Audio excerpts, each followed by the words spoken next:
ನಾನು ಮಂಡ್ಯ ಜಿಲ್ಲೆ ಶ್ರೀರಂಗಪಟ್ಟಣ ತಾಲೂಕು ಒಂದು ಚಿಕ್ಕ ಗ್ರಾಮದವನು. ಸೊ ಬ್ಯಾಂಗ್ಳೂರ್ ಬಂದು ತುಂಬಾ ವರ್ಷಗಳಾಗಿದೆ. ಸೊ ನಾನು ಚಿಕ್ಕ ವಯಸ್ಸಿಂದನೂ ಕಲೆ ಅನ್ನೋದು ಚಿಕ್ಕ ವಯಸ್ಸಿಂದನೂ ಕೂಡ ಮೂಡ್ ಬಂದ್ಬಿಟ್ಟಿದೆ ನನಗೆ. ಸೊ ನಾನು ಸಾಣೆಹಳ್ಳಿ ಡಿಪ್ಲೊಮಾ ಆನ್ ಥಿಯೇಟರ್ ಇರ್ಬೋದು ಸೊ ಬೇರೆ ಬೇರೆ ಕಡೆ ಎಲ್ಲ ನಾನು ವರ್ಕ್ ಮಾಡಿ ಬಂದಿದ್ದೀನಿ. ಸೊ ಈಗ ನಮ್ಮ ಸ್ಫೂರ್ತಿ ಕಲಾ ಟ್ರಸ್ಟ್ ಕಲಾವಿದರಿಗೆ ಸೊ ನಮ್ಮ ಮಹಾದೇವ್ ಸರ್ ಕಡೆಯಿಂದ ನಾನು ಇಲ್ಲಿ ಟೀಚರ್ ಆಗಿ ವರ್ಕ್ ಮಾಡ್ತಾ ಇದ್ದೀನಿ. ತುಂಬಾ ಹೆಮ್ಮೆ ಆಗೋ ವಿಷಯ. ಸೊ ಕರೆಕ್ಟು, ನಮ್ಮ ಡ್ಯಾನ್ಸ್ ಮಾಸ್ಟ್ರು ಆದಿತ್ಯ ಅವ್ರು ಹೇಳೋದು ಖಂಡಿತ. ಕಲೆನ ನಾವು ಪಡ್ಕೊಬೇಕು ಅಂತಂದ್ರೆ ತಪಸ್ ಮಾಡ್ಬೇಕಂತೆ. ಆಗಿನ ಕಾಲದಲ್ಲಿ ಬೆಳೆಬೇಕು ಅಂತಂದಾಗ ಋಷಿ ಮುನಿಗಳೆಲ್ಲ ತಪಸ್ ಮಾಡ್ತಿದ್ರು. ಸೊ ಅದೇ ತರನು ಕೂಡ ಈಗಿನ ಜನರೇಷನ್ ಅಲ್ಲಿ ಕಲೆ ಬೇಕು ಅಂತಿದ್ರೆ ಅಷ್ಟು ಸುಲಭವಾಗಿ ಸಿಗಲ್ಲ. ಯಾವುದೇ ರೀತಿ ಆಗಿರ್ಬೋದು, ಆಕ್ಟಿಂಗ್ ಇರ್ಬೋದು, ಡ್ಯಾನ್ಸ್ ಇರ್ಬೋದು, ಪ್ರತಿ ಒಂದನ್ನು ನಾವು ಸಂಗೀತ ಕೂಡ ಇರ್ಬೋದು, ಎಲ್ಲಾ ರೀತಿ ನಾವು ಕಲಿಬೇಕು ಅಂತಂದಾಗ ಅದಕ್ಕೊಂದು ತಪಸ್ ಅಂತ ಇಡ್ಬೇಕಾಗ್ತದೆ. ಸೊ ಅವಾಗ್ಲೇ ಆ ಶಾರದಾ ದೇವಿ ಇರ್ಬೋದು, ಬೇರೆ ಬೇರೆ ಕಲೆಗಳು ನಮ್ಗೆ ಒಲಿಯಕ್ ಸಾಧ್ಯ.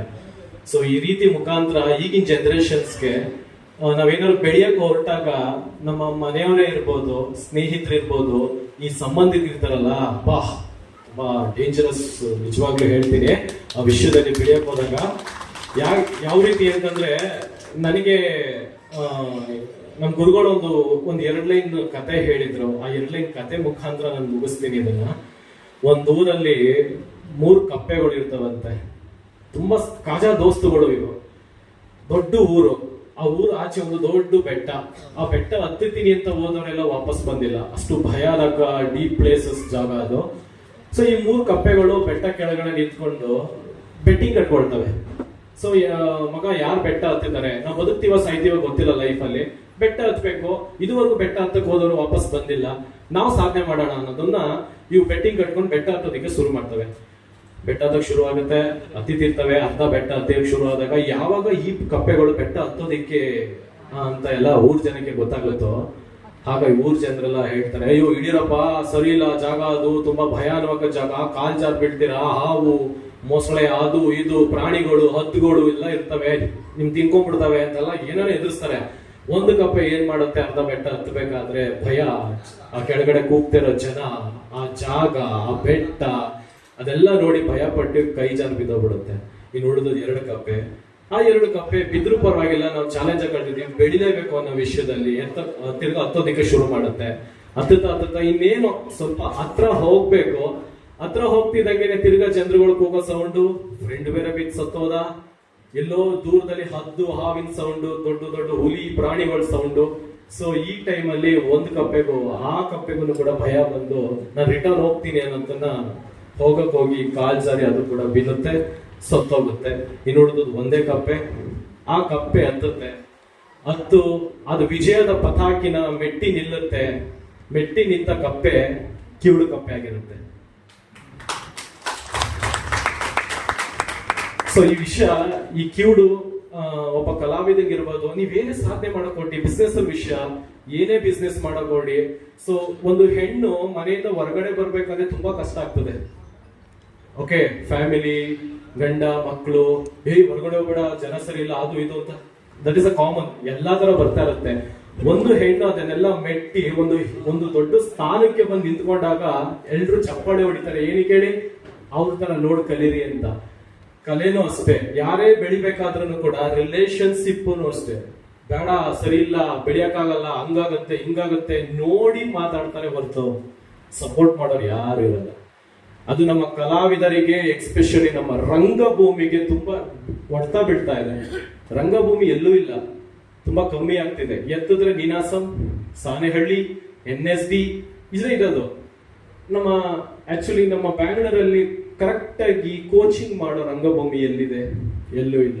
ಬರೀ ಹಣ ಮಾತ್ರ ಗಳಿಸ್ಕೊಡೋದಿದೆ ಅಷ್ಟೇ. ಸೊ ಈ ರೀತಿ ರಂಗಭೂಮಿನ ನಾನ್ ಕಟ್ಟಬೇಕು ನನ್ನ ಸಂಘದಿಂದ ಅಂತ ನಾನು ಪ್ರಯತ್ನ ಈಗ 1ನೇ ಹಂತದಿಂದ 2ನೇ ಹಂತಕ್ಕೆ ಹೋಗ್ತಾ ಇದ್ದೀನಿ. ಸೊ ಸಪೋರ್ಟಿವ್ ಆಗಿ ನಮ್ಮ ಮಹಾದೇವ್ ಸರ್ ಉಳಿದಿದ್ದಾರೆ. ಸೊ ನೀವು ಬೆಳೀರಿ, ದೊಡ್ಡವರಾಗ್ಲಿ ಚಿಕ್ಕವರಾಗ್ಲಿ, ಕಲೆಗೆ ಏಜ್ ಇಲ್ಲ, ಕಲಾವಿದನಿಗೆ ಸಾವಿಲ್ಲ. ಸೊ ಇದನ್ನ ಮೈಂಡ್ ಇಟ್ಕೊಳ್ಳಿ. ಬೆಳವಣಿಗೆಗೆ ಬೆಲೆ ಉಂಟು. ಓಕೆ, ಆಕಾಶಕ್ಕೆ ಏಣಿ ಉಂಟು. ಓಕೆ, ಆಕಾಶಕ್ಕೆ ಏಣಿ ಹಾಕ್ತಾನೆ ಕಲಾವಿದ, ಆಕಾಶಕ್ಕೆ ಏಣಿ ಹಾಕಿ ಹೋಗೋ ಕೆಪಾಸಿಟಿ ಅವರಲ್ಲಿದೆ. ಅದನ್ನ ಬೆಳೆಸ್ಕೊಳ್ಳಿ ಅಂತ ಹೇಳ್ತಾ 1-2 ಮಾತನ್ನ ಮುಗಿಸ್ತಾ ಇದ್ದೀನಿ. ಖಂಡಿತವಾಗ್ಲು thank you sir. Thank you sir.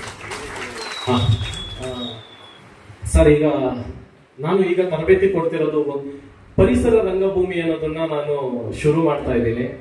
ಎಲ್ಲರಿಗೂ ಗೊತ್ತಿಲ್ಲ ಪರಿಸರ ರಂಗಭೂಮಿ ಅಂತ. ವೇಸ್ಟೇಜ್ಗಳನ್ನ ತುಂಬಾ ಎಸಿತಾರೆ. ಆ ವೇಸ್ಟೇಜ್ ಮುಖಾಂತರ ಪ್ರಾಪರ್ಟೀಸ್ಗಳನ್ನ ಹೆಂಗ್ ಮಾಡೋದು, ಕಲಾವಿದರಿಗೆ ಡಿಸೈನ್ಸ್, ಮಕ್ಳುಗಳಿಗೆ ಪೇಪರ್ ಕಟ್ಟಿಂಗ್ಸ್ ಇಂದ ಹಿಡಿದು ಡಿಸೈನ್ಸ್ ಇರ್ಬೋದು, ಮಣ್ಣಿನ ಮಾದರಿ, ಮುಖವಾಡಗಳು. ಈಗ ನಮ್ಮ ಸಿಟಿ ಮಕ್ಳುಗಳಿಗೆ ಒಂದು ಮೂಟೆ ಮುಖಾಂತರ ತಗೊಂಡ್ಬಂದು ಮಣ್ಣಲ್ಲಿ ಆಡಿಸ್ತಾರೆ. ನಮ್ಮ ಹಳ್ಳಿಲಿ ಹಂಗಲ್ಲ, ಮಣ್ಣಲ್ಲಿ ಆಡಿ ಅಂತ ಬಿಡ್ತಾರೆ. ಈಗ ಸಿಟಿ ಮಕ್ಳಿಗೆ ಸಪರೇಟ್ ಆಗಿ ಮಣ್ಣು ತಂದು ಆಡಿ ಅಂತ ಬಿಡ್ತಾರೆ. ಮಣ್ಣಲ್ಲಿ ತುಂಬಾ ಮೆಡಿಷನ್ಸ್ ಇರುತ್ತೆ ಅಂತ. ಈಗ ನಮ್ಮ ಸಿಟಿ ತಂದೆ ತಾಯಿಗಳಿಗೆ ಮಕ್ಳಿಗೂ ಈಗ ಬುದ್ಧಿ ಬಂದಿದೆ ಅಂತ ಅನ್ಕೊಂಡಿದ್ದೀನಿ. ಸೊ ಹಾಗಂತ ಈಗ ಪರಿಸರ ರಂಗಭೂಮಿಲಿ ನಾನು ಏನ್ ಹೇಳಕ್ ಇಷ್ಟಪಡ್ತೀನಿ ಅಂದ್ರೆ, ಯಕ್ಷಗಾನ ಇರ್ಬೋದು, ಕೋಲಾಟ, ಕಂಸಾಳೆ, ವೀರಘಾಸಿ, ಹೆಜ್ಜೆ ಮೇಳ, ಕೃಷ್ಣನ್ ಕುಣಿತ, ಇದೆಲ್ಲ ನಾನು ಟ್ರೈನ್ ಮಾಡ್ತೀನಿ. ಸೊ ನಾನು ಆಕ್ಚುಲಿ ಇನ್ನೊಂದು ಹೇಳಕ್ ಇಷ್ಟಪಡ್ಬೇಕಂದ್ರೆ 2018 ನಾನು ಮೊದಲಿಂದನೂ ಕುಸ್ತಿ ಕಲಿತಾ ಇದ್ದೆ. 2018 national gold medalist India represent ಆಗಿ ಒಡಿಸ್ಸಾದಲ್ಲಿ ಇದೇ 3 ವರ್ಷದ ಹಿಂದೆ ಗೋಲ್ಡ್ ಹೊಡೆದಿದ್ದೆ ಕುಸ್ತಿನಲ್ಲಿ. ಸೊ ಅಂದ್ರೆ ಸಿಕ್ತಾಗೆಲ್ಲ, ಟೈಮ್ ಸಿಕ್ತಾಗೆಲ್ಲ ವೇಸ್ಟ್ ಮಾಡಕ್ ಹೋಗಿಲ್ಲ, ಏನಾದ್ರೂ ಹೊಸ್ದಾಗಿ ಕಲಿತಾ ಇದ್ದೆ.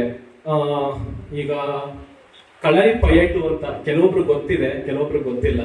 ಹಳೆ ಕಾಲದ ಬುದ್ಧ ಮರ್ಮ ಕಲೆ ಅಂತ ಕರೀತಾ ಇದ್ರು. ಆಗಿನ ಕಾಲದಲ್ಲಿ ರಾಜರು ಸೈನಿಕರಿಗೆ ಹೇಳ್ಕೊಡ್ತಾ ಇದ್ರು. ರಾಜ 100 ಜನ ಸೈನಿಕರಿಗೆ ಹೇಳ್ಕೊಟ್ರೆ 1,00,000 ಜನ ಆಪೋಸಿಟ್ ಸೈನಿಕರಿಗೆ ಯುದ್ಧ ಮಾಡಿ ಗೆಲ್ತಾ ಇದ್ರಂತೆ ನಮ್ಮ ರಾಜರು.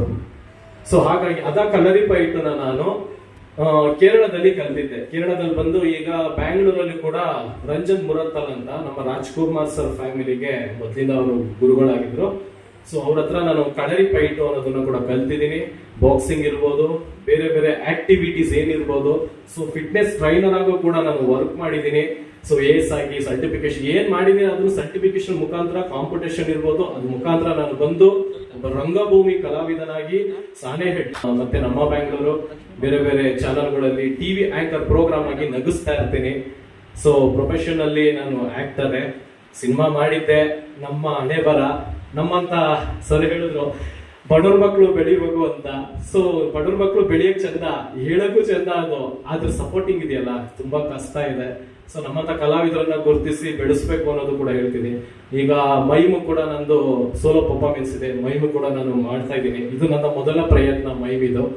ಸೊ ಈ ಮುಖಾಂತರ ನಾನು ಹೇಳಕೋರೆ ತುಂಬಾ ಇದೆ ಮಾಡಿರೋದು, ಆದ್ರೆ ಚಾನ್ಸ್ ಇಲ್ಲ ಅಷ್ಟೇ. ನಮ್ಮ ಮಹಾದೇವ್ ಮುಖಾಂತರ ಸರ್ ಅವರ ರಿಕ್ವೆಸ್ಟ್ ಮುಖಾಂತರ ಥ್ಯಾಂಕ್ಸ್ ಹೇಳಕ್ ಇಷ್ಟಪಡ್ತೀನಿ. ಆ ಮುಖಾಂತರ ಇನ್ನು ಬೇರೆ ಆಗ್ತೀನಿ, ದೊಡ್ಡ ಮಟ್ಟದಲ್ಲಿ ನಾನು ಕೂಡ ಬರ್ತೀನಿ. ನಾನು ಕೂಡ ಕಲಿತಾ ಇದ್ದೀನಿ. ಯಾವತ್ತು ನಮ್ಮ ಸ್ಟೂಡೆಂಟ್ಸ್ ಹತ್ರ ನಾನು ಟೀಚರ್ ಹತ್ರ ನಡ್ಕೊಂಡಿಲ್ಲ, ಫ್ರೆಂಡ್ಸ್ ತರನೇ ನಡ್ಕೊಂಡಿದ್ದೀನಿ. ಯಾಕೆಂತಂದ್ರೆ ಫ್ರೆಂಡ್ಸ್ ತರ ತಂದೆ ತಾಯಿನೂ ಇರಬೇಕು, ಟೀಚರ್ ಕೂಡ ಫ್ರೆಂಡ್ಸ್ ತರ ಇರಬೇಕು ಅನ್ನೋದು ಹೇಳ್ತಾ ಸೊ ಎಲ್ಲ ಮಾತು ಮುಗಿಸ್ತಾ ಇದ್ದೀನಿ. Thank you. ಜೈ ಭಾರತ.